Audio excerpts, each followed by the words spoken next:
Hi friends, जय जगन्नाथ। आशा करुँच आपण मैंने भलरे थे और मोर प्रीवियस वीडियोटी आपण मैंने एंजॉय करेंगे। आउ से वीडियो रे आपण मैंने देखले कीर्तन आमर अष्टपहरी केम चलता आउ आमर नगर कीर्तन चली। नगर कीर्तन ग्राम भ्रमण हम और दधिहांडी भंगा हम यू कार्यक्रम आप देखु। आसन देखा तापर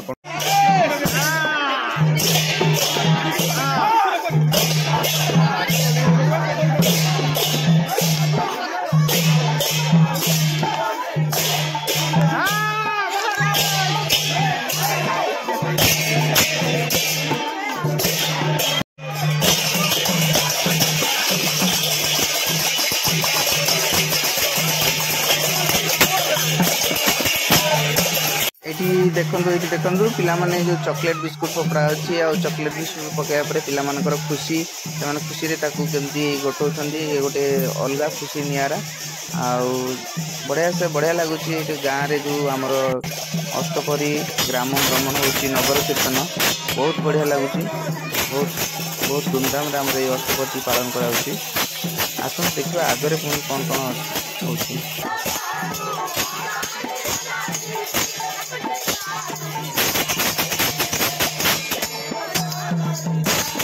आमर ये संकीर्तन मंडल की महिला संकीर्तन मंडल रघुरामपुर आते बहुत बढ़िया प्रदर्शन कले। बहुत बढ़िया से संकीर्तन मंडल को नाम यज्ञ सुचारू रूप बढ़िया से संपादन।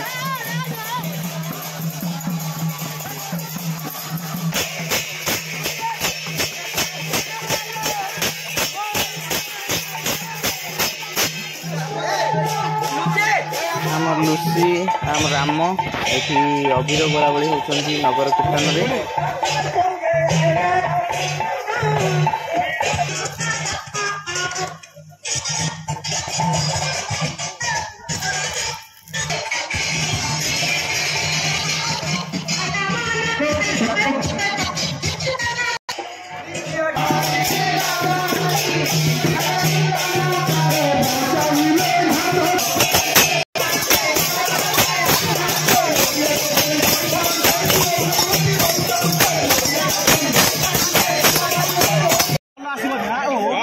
ठीक है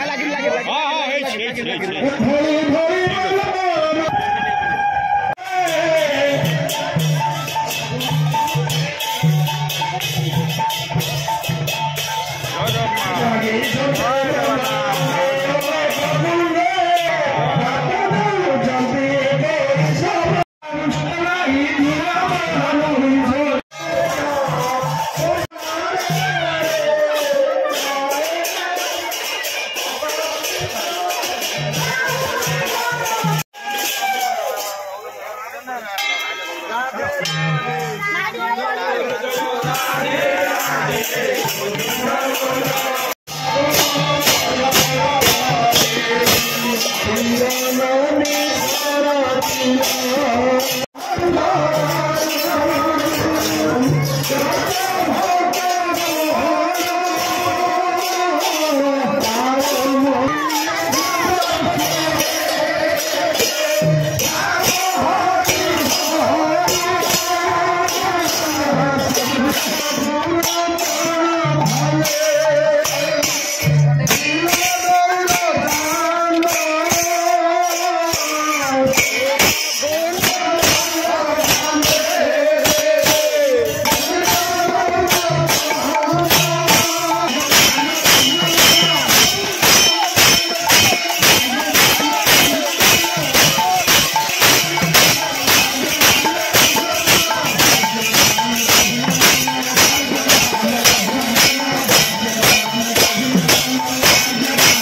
जाइथिलु